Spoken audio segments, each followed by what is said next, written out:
Ekip Karademlik, bardaklar hazır olsun. Çaylar. Ekip Karademlik için Karademlik'ten çay.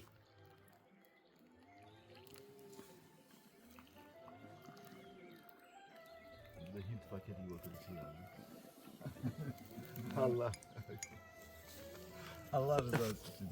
Çay. Allah rızası için çay. Hay maşallah. Tavşan kanı mübarek. Hadi abi bir çat atayım. Azıcık bir şarkı.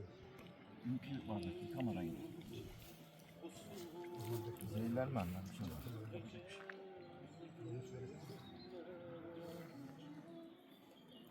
Allah razı olsun. Mübarek. Evet. Demedin. Herkese afiyet olsun arkadaşlar. Teşekkürler. Eller sağlık.